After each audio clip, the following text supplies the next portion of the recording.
Mesdames et messieurs, bonjour ou bonsoir à toutes et à tous, ici Naetherion et j'espère que vous allez bien. On se retrouve aujourd'hui pour une petite vidéo de news autour de Donjons Dragons parce que ces derniers jours, une petite mise au point a été mise à jour, on va dire ça comme ça, et sortie en fait du côté de chez Wizards of the Coast sur quelques problématiques des dernières sorties, notamment chez Donjons Dragons, notamment sur les sujets qui entourent Spelljammer, pour ceux qui ont un peu suivi les histoires, qui ont reçu en fait et qui ont surtout déçu pas mal de fans. Pour la faire en très simple en fait, certaines créatures proposées par la dernière mouture Spelljammer n'ont pas du tout été bien reçues par les fans, et l'équipe Donjons Dragons a pris le temps d'un bon mois de réflexion pour mettre en place en fait de nouveaux processus, tout simplement pour évaluer si un trope, donc un sujet qui est abordé, est considéré comme étant, on va dire, néfaste pour la communauté ou non, notamment vis-à-vis de certains retours et vis-à-vis de certaines de leurs équipes, notamment sur les aspects centraux au studio, comme par exemple l'inclusion, la représentation, etc., etc. Voilà ce qu'il en est donc concrètement. Après donc avoir répondu aux préoccupations de la communauté dans Spelljammer, notre cher Chris Perkins, pour ceux qui ne connaissent pas évidemment, grand nom de la scène Donjons Dragons, Chris Perkins donc a présenté donc les nouvelles procédures d'inclusion et de réflexion de Donjons Dragons pour l'avenir donc du plus célèbre des jeux de rôle. Wizards of the Coast a mis en place, on va dire, un nouveau processus de révision de son matériel avant sa publication. Donc ils ont changé pas mal de choses en interne selon un de ces billets sortis dernièrement donc de Chris Perkins. Le studio Donjons Dragons est en train de modifier en profondeur son processus de révision après que des fans aient exprimé leurs inquiétudes quant au matériel présent donc dans Spelljammer Adventure from Space, notamment vis-à-vis des représentations qui étaient assez ambiguës, on va dire, et comme l'explique en fait Perkins, la première impression de Spelljammer Adventure in Space comprenait en fait deux éléments de contenu que les fans ont correctement signalé comme étant tout simplement offensants. Le premier est une illustration d'un barde Aduzi, pour ceux qui ne savent pas, ce sont des espèces de singes qui ressemblent à du matériel notamment offensant à d'autres représentations très ancrées dans le racisme de personnes noires. Le second est un paragraphe sur les Aduzi en question qui renforce en fait les stéréotypes néfastes du monde réel, notamment en comparant certaines communautés à des animaux. Les futures réimpressions ne contiendront ni l'illustration ni le texte en question, qui n'ont pas été évidemment examinés par des experts culturels, comme ce fut le cas du très acclamé Radiant Citadel. Pour l'avenir, donc évidemment, Monsieur Chris Perkins a précisé que Wizards of the Coast espérait tirer la leçon de cette erreur de leur part. Ils vont également faire preuve d'une transparence surprenante sur le processus des examens d'inclusion, afin de laisser un maximum de gens donner leur retour sur les contenus, leur avis, etc., dont principalement évidemment les fans. On en revient toujours à ce que je vous disais, d'où l'importance de communiquer avec eux vos retours. On parlait de One D&D sur la vidéo sur One D&D. Voilà, c'est important pour la communauté de faire leur retour, que ce soit français, anglais, espagnol, allemand, etc. Il n'y a aucune différence. Vraiment, faites vos retours. C'est comme ça en fait qu'ils peuvent savoir ce que nous on attend, ce que nous on espère, et surtout changer leur fusil d'épaule en fonction des retours qu'ils ont. Parce que eux, ils sont...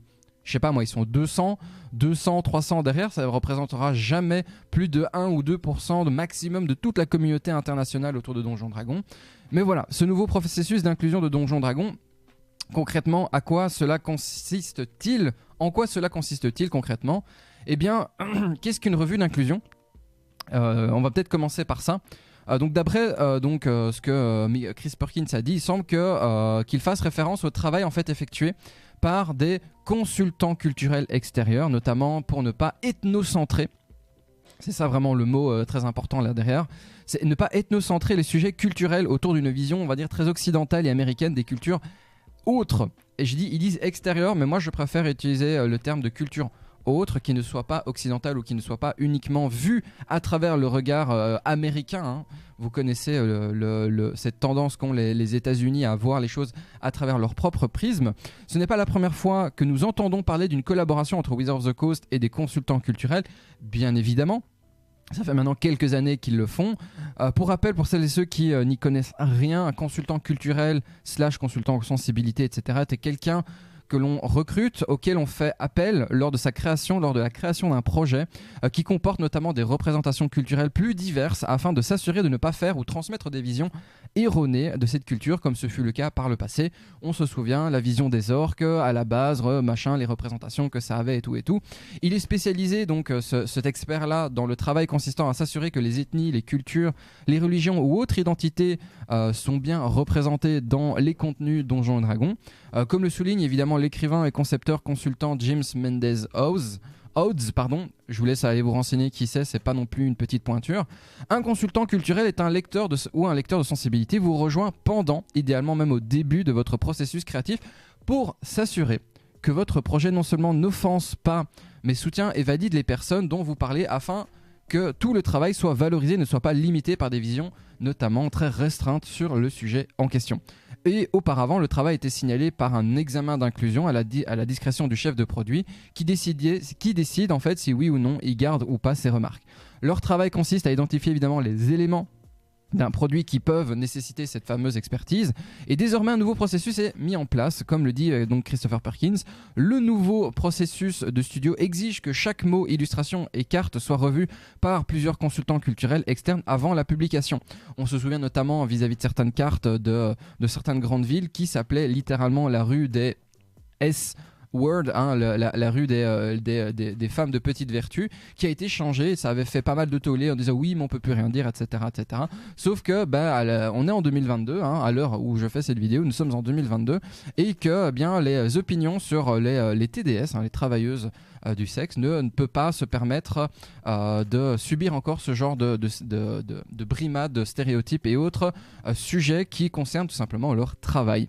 Bien que l'équipe de Donjons Dragons soit racialement, éthiquement, sexuellement et cognitivement diversifiée, c'est vraiment leur objectif depuis maintenant 6 à 7 ans, nous ne voulons pas que nos employés marginalisés aient la tâche de vérifier le contenu culturel du contenu. Ce n'est pas leur boulot, nous avons des gens payés pour ça.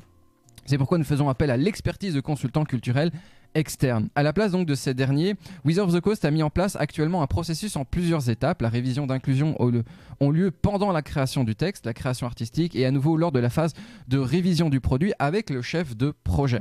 Mais comment est-ce que cela fonctionne concrètement dans les faits ? En fait, Christopher Perkins donc détaille le nouveau processus d'inclusion de Donjons Dragons qui sera appliqué à chaque phase et c'est pas mal parce que l'on voit qu'il y a quand même un changement en interne. Cela commence par les rapports des consultants.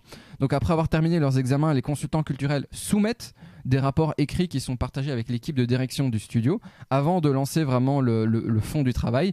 Le chef de produit travaille ensuite avec le directeur artistique et le rédacteur en chef pour élaborer un plan qui tient compte des commentaires de ces fameux consultants.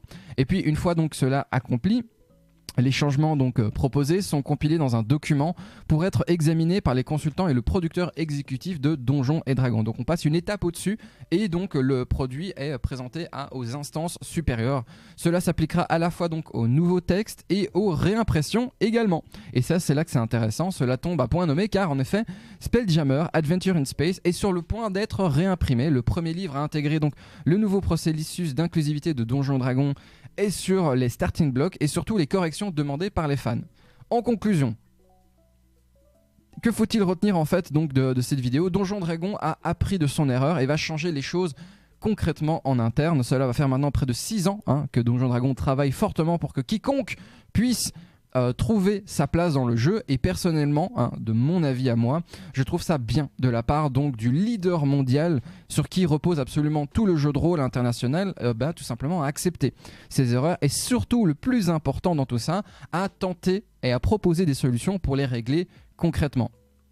En attendant, j'espère que cette petite nouvelle sur l'avancée de la licence vous aura permis d'être au courant donc de leur avancée, de comment ça se passe de leur côté actuellement, car en effet ça avance pas mal, on dirait pas parce que pour l'instant ils sont très silencieux Donjons Dragons, mais c'est quand ils sont silencieux qu'il y a le plus de boulot qui est en train d'être abattu. On a bientôt Dragonlance qui ressort et j'aurai probablement même de très bonnes nouvelles à vous annoncer sous peu, notamment sur les traductions francophones. Donc d'ici là, portez-vous bien, moi je vous dis à la prochaine fois et bon jeu à tous.